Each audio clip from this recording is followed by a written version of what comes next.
Less than 5.5 minutes of fight time gets to be branded. I think there's going to be a first round finish.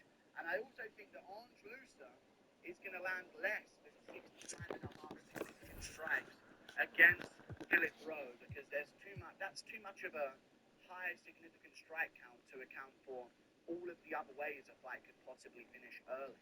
69.5, I think it's less than 69.5 significant strikes for Orange Lucer in his fight. And I'm going to say that if Malcolm Wellmaker lands anywhere near 27.5 significant strikes against Chris Matinho, he's probably going to have taken his head off. So I'm going to say that Malcolm Wellmaker lands less than 27.5 significant strikes in his win.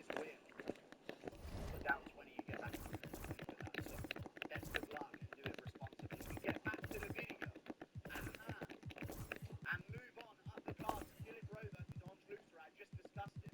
I think that this could end in a finish early. I could also see this. I could see this in a world being some kind of decision win. But I'm going to go with Philip Rowe getting a finish over Orange Lucer. Orange Lucer, here's the problem. He's a very well-trained fighter, and he's got everything. But it's just the guy just seems manipulatable. Anyone can enforce what they want on Orange Lucer. And I mean within UFC welterweight terms, by the way. But anyone seems like they can enforce whatever they want on Orange Lucer at any given time in the fight. He constantly seems to be covered up with his back against the cage. And if you look at Philip Rowe's, if you look at Philip Rowe's career, he doesn't have many like astounding moments, and quite often you do see him go to a decision that he don't lose to. But with his range, there often comes times when he has opponents up against the cage, and he's able to do something where you're like, okay, this is really good. You know, when he finally gets an opponent up against the cage, he did it to Nico Price in their fight in the third round. He's done it to other opponents as well. Philip Rowe, like, you're not going to drag him into some kind of war, and it's going to be a little bit of an intricate fight that goes on. So I think this is going to be a slow pace. But Orange Lucer just seems so physically manhandled to anyone. Like, I think Neil Magny would unironically just drag Orange Lucer to a decision loss, 30-27. I just, with Orange Lucer, it just seems to be with every opponent that he runs into, there comes a time when he's just not doing anything back that makes them worried whatsoever. There's an AJ Fletcher matchup where he did quite good, and there's another one where he did quite good as well, but they weren't the most physical of welterweights out there. And when it comes to everyone else in the welterweight division, who seems to be quite big for the division or rangy for the division, it just seems like Orange Lucer is big nerves, and it's like unfair to him. Like JDF was just like working new stuff out on the Contender Series, and I even look at like the fight that he had with Amir Ladez, some of the other matchups that he's had. He seems like it became really, really dangerous at certain points, and it really shouldn't have been that dangerous. He was able to out-wrestle early. I think he out-wrestled Philip Rowe early here. But it just seems to be always the case that someone is able to just get Orange Lucer in a terrible, terrible situation in a fight. Even against AJ Fletcher, like AJ Fletcher really had him in real bad trouble. So I just don't think Orange Lucer has the power to hurt anyone. So he's durable-ish, but when does that run out? I'm going to go with Philip Rowe getting this one done. Up against the cage, I think he'll be able to push Orange Lucer there and do work on him there. And eventually maybe Orange Lucer might shoot in a bad takedown, get Darce choked. Something along those lines is what I'm thinking We move on. Up the card, Ricky Simone versus Cameron Smotherman. I actually think this is really good odds for Ricky Simone. He's barely a favourite here. I know he's stepping up, and Cameron Smotherman lost his last fight, and he's stepping in, and this is a bit of a oddly put together matchup, but I think Ricky Simone gets this one done. Very handily. Ricky Simone is very good. Like, there ain't no shame in losing to Mario Batista, as we now find out. Mario Batista is a hell of a fighter in that division. And Ricky Simone has given problems to a lot of top guys. He's come into matchups against other guys that were, out damaging him in moments, and that's always seemed to be the problem with Ricky Simone, is the fighters seem to sort of out pepper him at range. He can't hurt people at range as much. He has power in the pocket, and we just saw him come off a nasty KO win over Javid Basharat, put him out cold in the first round. So he's going to have a ton of momentum here. He also has a really nasty KO over Randale Assunção, where he pieced him up against the cage and put him away in really impressive fashion. I'm going to go with Ricky Simone over Cameron Smotherman. Cameron Smotherman, we just watched him lose to Tony Sidis. There was a back and forth moment where he took some damage and got a bit scrappy with Tony Sidis, so I'm not sure on the massively quick turnaround. I've actually had it all written into the goal like Joshua Van. He lost the fight and got hit pretty frequently.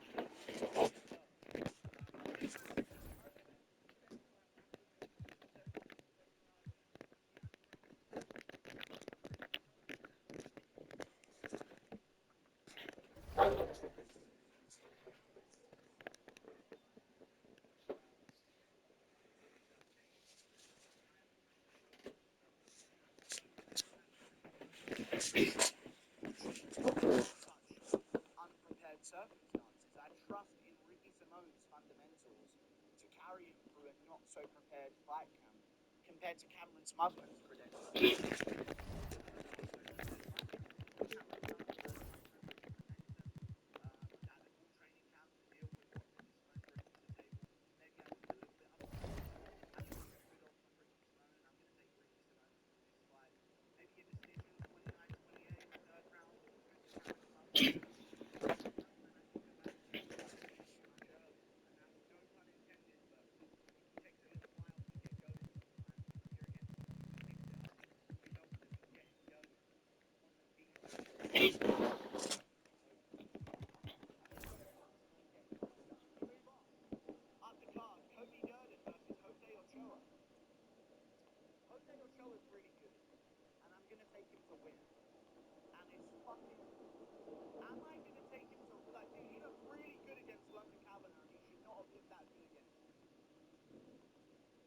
Should not have looked that good against Lona Kavanagh. He looked really good. He had really good finishes as well. And with Cody Durden, the problem that I have with him is that he's very tough, very durable, pushes an amazing pace as well.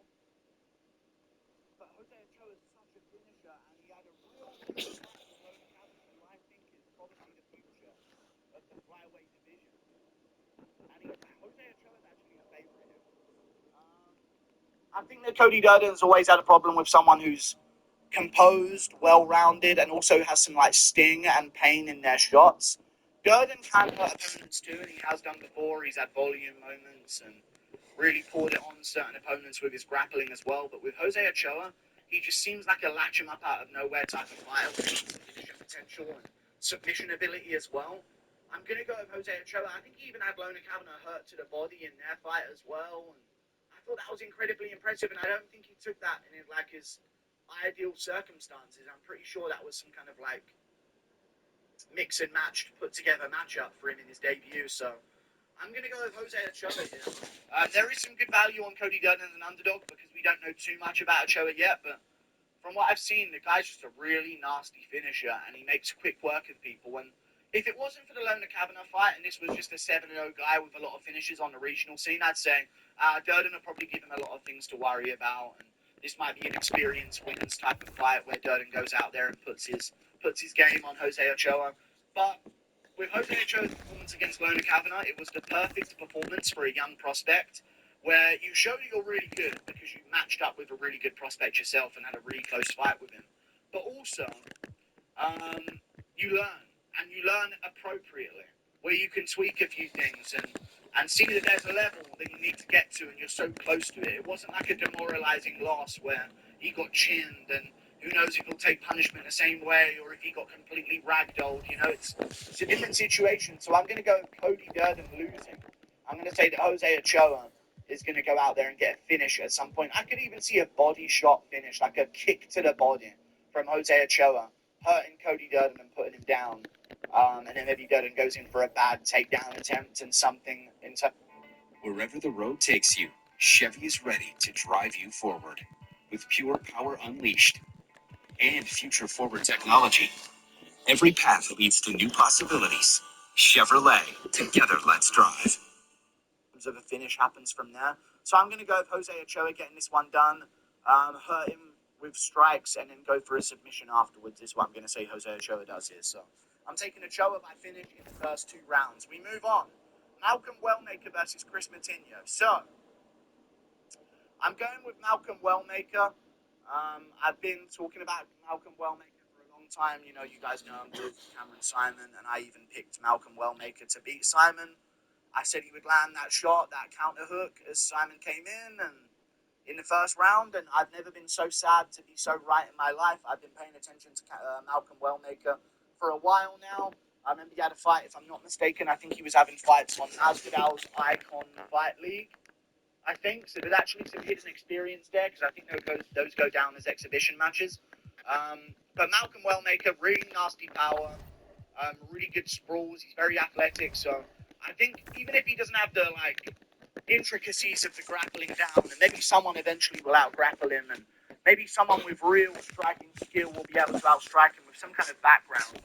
I think until then, he can make up the difference with his raw potential and ability. So I'm going to go with Malcolm Wellmaker. He outsizes Moutinho quite a bit here. He's a tall flyweight or a tall bantamweight, 5'10", probably 5'9". And yeah, he's just got too much on Moutinho. Moutinho's beat some guys outside the UFC, and he's durable and he's experienced. And you know, he got finished by Guido Canetti after losing to Sean O'Malley. Everybody said, what a granite chin, and then Guido Canetti put some hooks on his chin and really badly hurt him. And you know what I'm thinking, and I should have learned this a long time ago about Sean O'Malley? O'Malley is a puncher whose power comes from straight punches.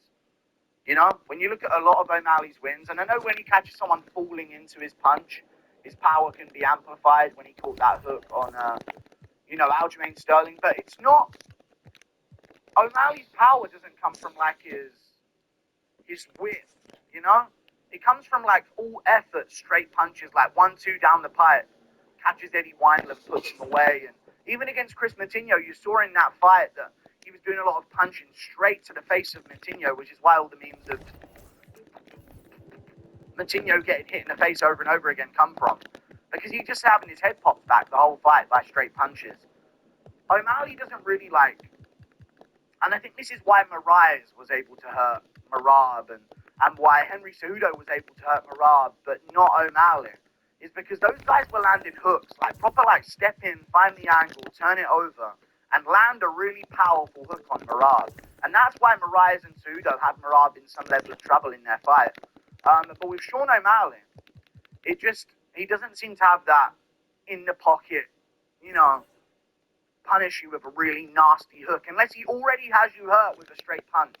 I know he teed off against Talian Paver up against the cage, but it was a straight punch that did it, an overhand right that did it. I'm not saying it's entirely a straight punch, but you know what I mean? It's not that quickly